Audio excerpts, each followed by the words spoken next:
Welcome to Bespoke Diaries. Today's article is on It's Now or Never Mind by Svjatoslav Sedov, founder, author, SVET Rating, Economics, USA. Cryptocurrency, at its core, is not simply a means of financial exchange, but rather a revolutionary technology that challenges traditional notions of governance and consensus. The current mechanisms employed by governments around the world are centralized, whether it be through the rule of one individual or through elected representatives.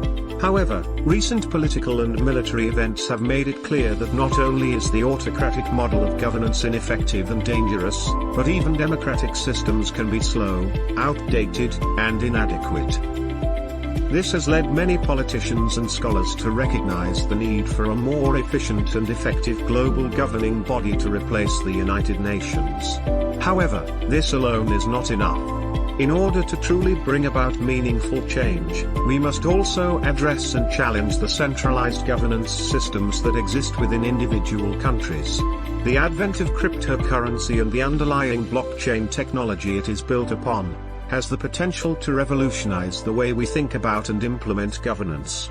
Through the use of decentralized, algorithmic consensus, cryptocurrency allows for a more transparent and democratic model of governance.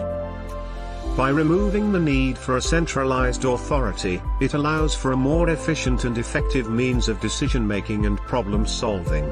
In short, cryptocurrency is not just about money, it's about the potential for a new governance model that is more equitable and effective than what we currently have.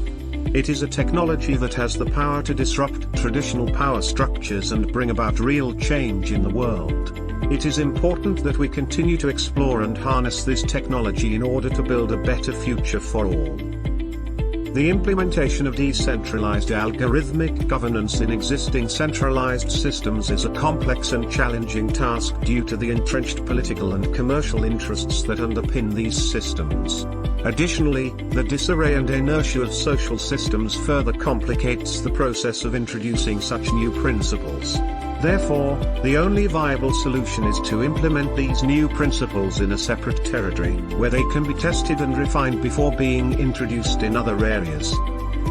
The algorithmic governance include governments as a service, which encompasses the provision of essential services such as police and military.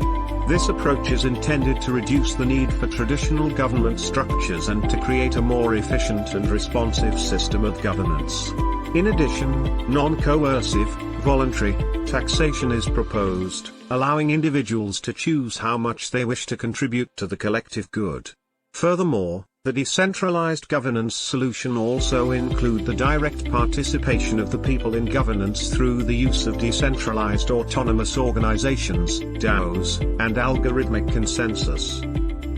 This approach aims to create a more democratic and transparent system of governance, where individuals have a greater say in the decisions that affect their lives. Additionally, the freedom of movement is an integral part of this approach, with internationally recognized passports being issued to all inhabitants.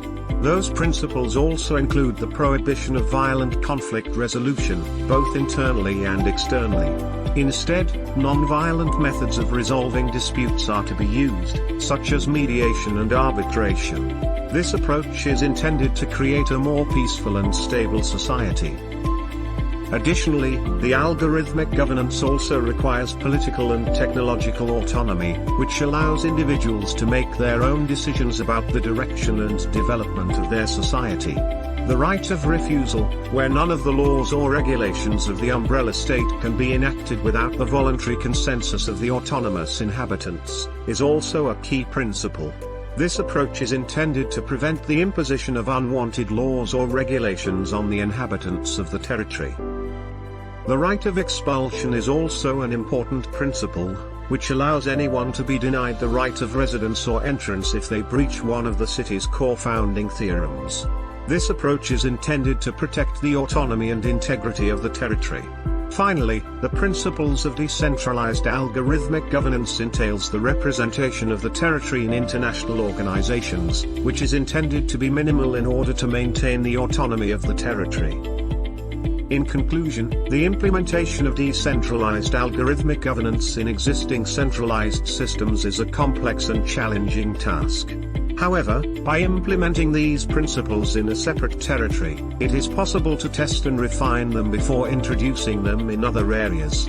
The principles of decentralized algorithmic governance include governance as a service, non-coercive taxation, direct participation of the people in governance, freedom of movement, non-violent conflict resolution, political and technological autonomy, the right of refusal, the right of expulsion and representation in international organizations. The opposition to the implementation of decentralized algorithmic governance often cites the argument that it has never been implemented in practice and that this governance model will not work. However, there are several counter-arguments that suggest otherwise. One of the main counter-arguments is that decentralized algorithmic governance has been successfully implemented in the past. For example, it worked in ancient Greece for hundreds of years, it worked in 6th century Britain, it worked in 7th century Sweden and Iceland, it worked in 17th century Italy. It worked in 1930s Spain and Ukraine, and it continues to work in Ukraine even now, as demonstrated by the Ukrainian militia's successful use of hand-propelled rockets against an invading armada of low-tech tanks. Another counter-argument is that decentralized algorithmic governance has been successful in the crypto space.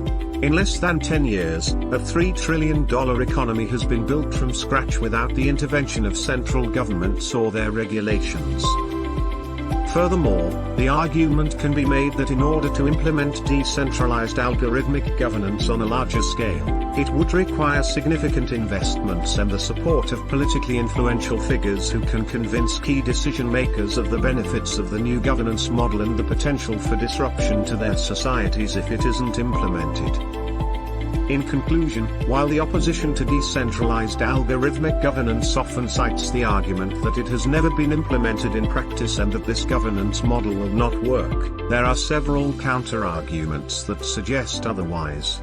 Decentralized algorithmic governance has been successfully implemented in the past, it continues to work in Ukraine even now, and it has also been successful in the crypto space. It's possible to implement the new governance model on a larger scale, but it would require significant investments and the support of politically influential figures. Thank you for your time. Don't forget to like, subscribe and share. Do leave your thoughts in the comments section below.